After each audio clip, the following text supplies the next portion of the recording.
Some people have sleeping disorders for various reasons. Are you one of such people? What do you do when you have these sleeping disorders? Hello and welcome to your health program, My Body and I. I am Zika Onuma, and today we shall be discussing insomnia.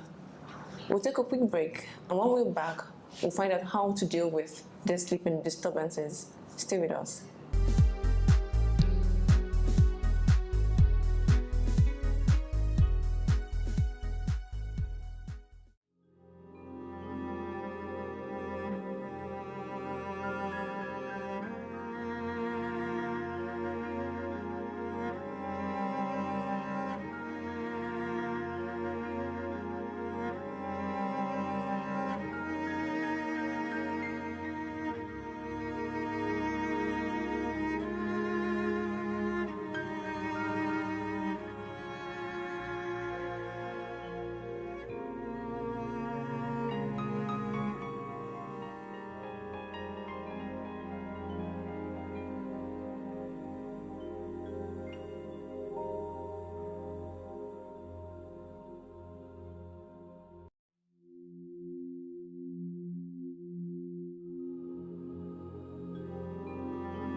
Welcome back. If you're just joining us, it's your health program, My Body and I.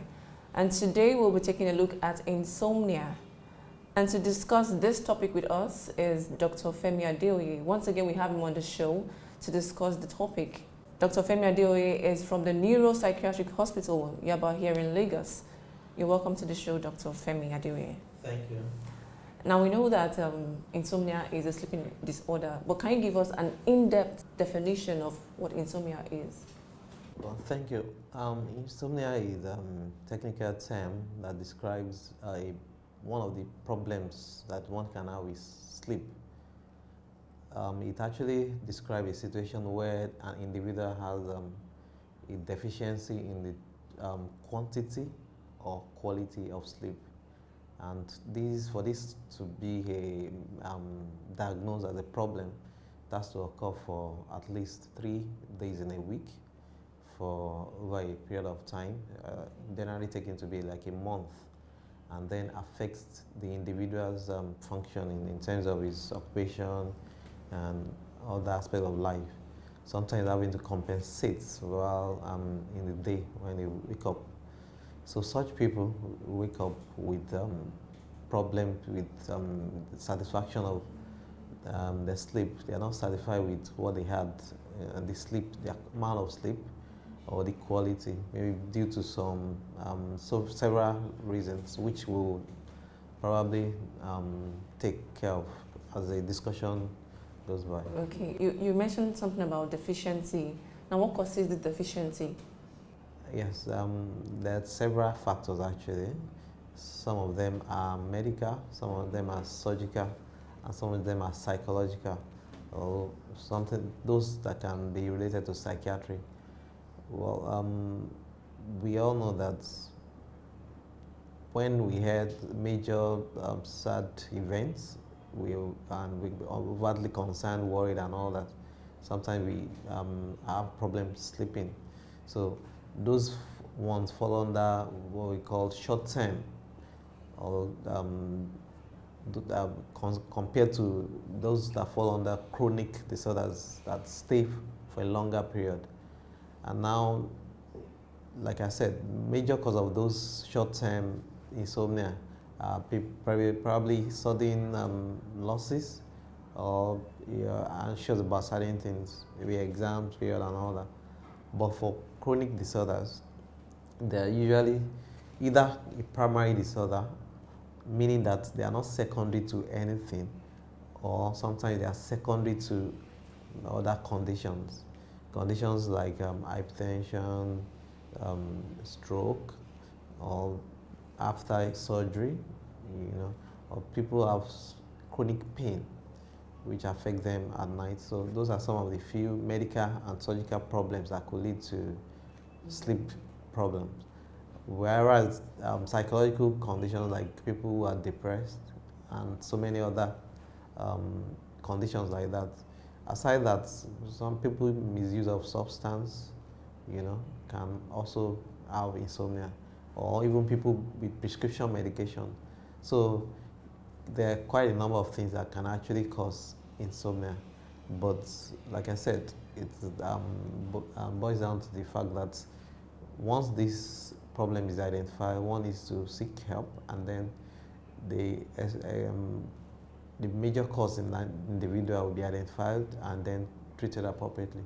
Now, you mentioned some causes of this sleeping disorders. You've said a loss of a loved one, or perhaps a prescription. Now, how would one in that position know that he or she is suffering from insomnia? Okay. What are the signs that the person can see that would tell the person, yes, I'm suffering from this disorder? Yes, the major defining thing about insomnia is either a problem with quantity or the quality of sleep. And now the quantity vary with age actually. A child's number of hours of sleep at night is different from an adult, and then it's also different from the elderly. So the number of hours required for adequate sleep decreases with age, meaning that the younger ones have a longer time to sleep than the older one.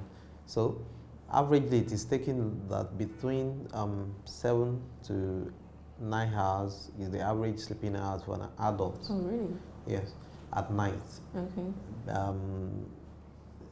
Yeah, I'm sure you're surprised because a lot of us in Lagos or major cities don't have that number of hours of night sleep. But aside the frequency, the length of time required to sleep, it also boils down to the fact that the individual feel unrested in the morning. You don't feel refreshed when you wake up, and then you tend to nap at work during the day unnecessarily. It's not your usual thing, but you just find yourself, because you didn't sleep well, you didn't have adequate sleep in the night, enough nap, or you feel unrefreshed in the morning. Yeah, so those are the first symptoms, and people know when they don't sleep well in terms of the hours, and also when they don't feel refreshed in terms of the quality of the sleep they had. So that's usually the first presentation, and due to that, now people get worried, get anxious, and so many other psychological and even physical symptoms can arise from that. But basically, you usually start with the decrease of hours length of sleep, and then the attendant's effect on the body. and that affects our ability to function at work because you didn't have adequate sleep. You tend to not to concentrate at work, memory is impaired, and then some at work they notice that something is wrong, you know, a bit slower than normal, than usual. Yeah. Is it gender specific? Do the male gender suffer it more than the female, or vice versa? No, insomnia is actually not gender specific. However, the causes of insomnia could be gender specific. For instance, depression, even though is more expressed in females than males, while males have a tendency to cover up when they depressed. So different causes can be more in one gender than the other, but insomnia is not limited to any particular gender. Okay, you said that it has a psychological effect. How does that affect one psychologically? What is the end result, so to speak, once a person suffers insomnia and it gets to the psychological state? Well, sleep is actually one of the functions is us to rest and refresh, and it also helps us in being able to wake up and then be active again. So it's like a natural cycle that God has designed for you to unwind and then start it afresh. So if that particular cycle of sleep is disrupted, the individual doesn't feel comfortable in the morning. He's not able to do his normal day activities, and then rather he'll be napping at work. And depending on where you work, some bosses cannot tolerate someone that naps at work, and then there's a lot of prayer, and then you get into more stress. Meanwhile, the cause of the sleeplessness could be stress, ab initio, but it increases the stress if that's not taken care of, because you're not sleeping well, you're not performing optimally at work, and then you feel anxious about the fact that you're not able to sleep. Now, if it gets chronic, people, once there's bedtime, they are worried because they are afraid that this night again I won't be able to sleep. So it actually could be a major psychological torture for individuals not to have ability to sleep at night. And then, of course, sleep deprivation also could be serve as a punishment. Sometimes you're not allowed to sleep, and you're just there. It has, apart from the physical implication of that, your heart rate goes up, which can affect the blood pressure, gets elevated, and a whole lot of chemicals are pumped into the body, to keep you awake. So generally, it's not something that is so easy to cope with. Okay. Let me take you back a bit. You said that insomnia can be caused by, when someone maybe loses a loved one, or maybe some medication someone is taking. Now, can environmental factors affect someone? Can it make someone have insomnia, the environmental factors? Definitely. Number one, starting from the where you sleep, the room. Some people find it difficult to sleep on certain kind of bed. Some prefer to sleep on the bare floor with. So somehow the environment, in short, matters a lot. Is it a quiet environment? Is it a well-lit environment, or just the brightness of the lights? The neighborhood, is there a noisy neighborhood? How many people are in the room? Is there music in the background? Is there a TV in the same room? And all those things. So those are environmental factors that actually can impair someone's ability to sleep.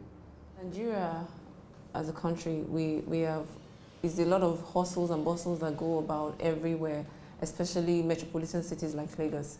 Now, we hardly have 7 to 9 hours of sleep for working adults. Now, when can one assuredly say that I have a good sleep pattern? In terms of pattern, one of the things about sleep hygiene, is define a pattern for yourself. individualize it, know what is good for you, know the number of hours, minimum hours that you require per night, and then be able to establish a routine. You go to, maybe you know that your sleep time is 9 p.m., make it 9 p.m., and then have a regular wake up time too. You know, you can use alarm clock to regularize your wake up time and all that. And then the pattern should be tailored to the individual, like I said. And then other things that you need to do is to, whatever you know that will make you not to be able to sleep well at night, try and remove them. Make sure that your room is comfortable. It is advised that the bed is actually reserved for two things: sleep, and then, of course, if love making and all that. The bed shouldn't be a reading table or a place to eat or to watch movie, you know. So if you are able to form that relationship, that bed is just, once you're feeling sleepy, you go to bed. But once you're not feeling sleepy, you're out of bed. Then you like conditioning yourself to that. So that's a healthy pattern in terms of sleep practice. Now, some people can sleep with lights on. Some have to switch off the light. So you know yourself and define it. Some people can sleep with calm music. Some don't like sound at all. So then fan the heat level in your surrounding and all that. So basically know yourself and what works for you. If you are sleep deprived for a particular day, you cannot compensate for on another day. People tend to have some extra sleep at weekends because they probably like 30 minutes or so at weekend. But that doesn't necessarily mean that if you now decide, okay, this is a work-free day, I'm not going to sleep for 24 hours, trying to compensate for other days. No, it doesn't work that way. So try to have a defined pattern. And, you know. Now, some people try to suppress the fact that they don't have enough sleep and they take some maybe medication or drink or something like that.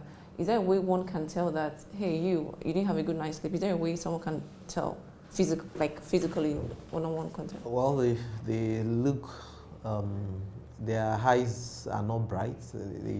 The eye shadows are sometimes dimmed, and they look stressed. Yeah.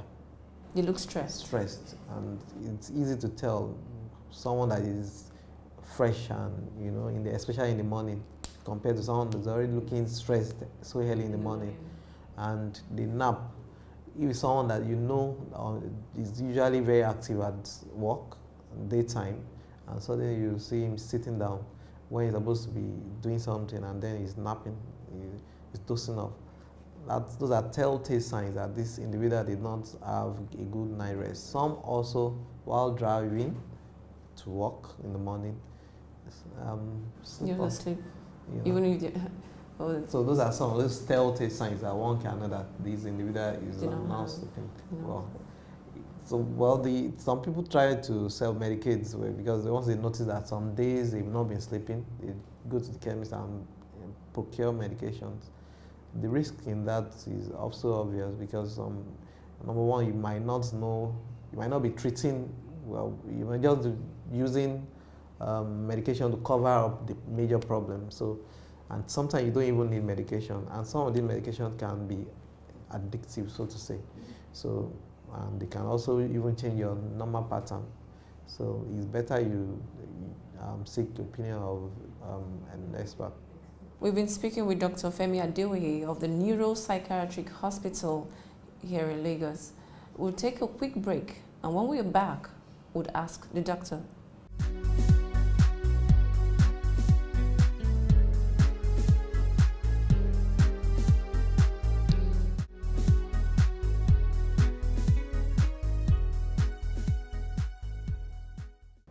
Well, Fred, there are so many possibilities in this. We need to know what's happened suddenly. Was there any particular event that led to your inability to sleep? Have you started abusing substances late into the night? Things like alcohol, caffeine, and all that can actually um, affects your sleeping habits? And also, are you undergoing so much of a stress? Or what is exactly happening in your environment? What is the situation of your room and all that? So we will need to have sort of clarifications from you to know exactly what is causing your inability to sleep suddenly.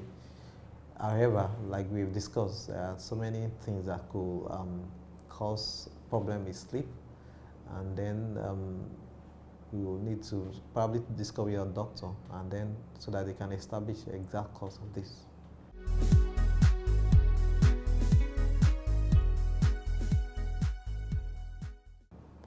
Well, sleepwalking is one of the sleep disorders, while insomnia is also a form of sleep disorder. Um, like the word says, sleepwalking.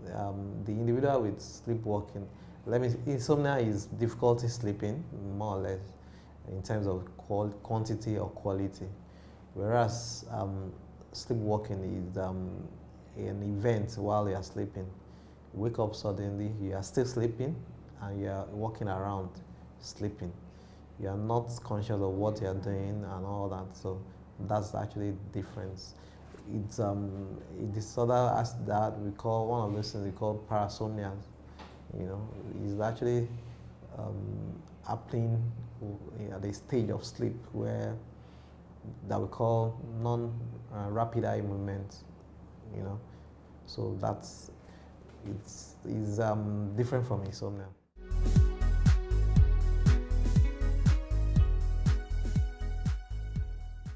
Well, I think kids have tried to talk about certain factors that can actually cause insomnia. It's not peculiar to all food, but there are drinks that could cause insomnia. We already identify caffeinated drinks, alcohol, and so many other substances of abuse actually.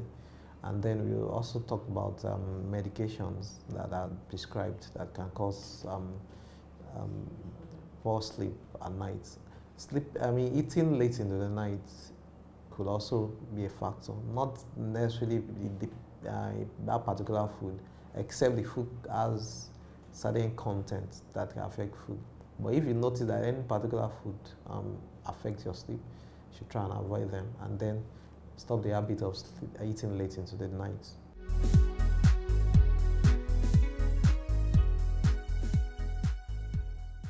Well, thank you, Benga, for the question. There are adverse effects to chronic, that's long-term inability to sleep. There are definitely adverse effects. I've tried to cover some of these things, and we've already established the fact that it can cause psychological problems like anxiety, depression, and some more serious psychological disorders. Apart from that, it could also cause medical conditions like hypertension, could worsen diabetes. It could make the individual prone to stroke and some of these other disorders. So there are complications of insomnia. Okay.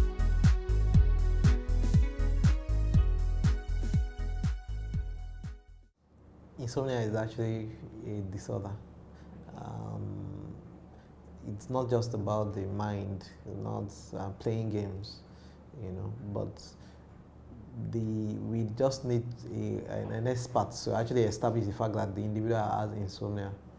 It's not First, all cases of inability to sleep that definitely goes into a definition of insomnia. So it has to be continuous, happening for at least 3 days in a week for a month, and then disturbing the individual's ability to function, daytime functioning, for it to qualify to be something like insomnia. Well, thank you, Doctor, for being part of today's program, and we're looking forward to seeing you in another episode. Thank you so much, Doctor. Thank you. Now we'll be speaking with Dr. Femi Adeoye of the Federal Neuropsychiatric Hospital, Yaba, Lagos, and we'll be talking all day about insomnia, the sleeping disorder. Many of us suffer these sleeping disorders, and we don't even know what to do. But I'm sure we've learned a thing or two from Dr. Adeoye here, who has told us how to go about it. Now, it's been your health program, My Body and I, and we wish you stay tuned again for another interesting episode next week. I am Zika Onoma. Thanks for watching. Bye for now.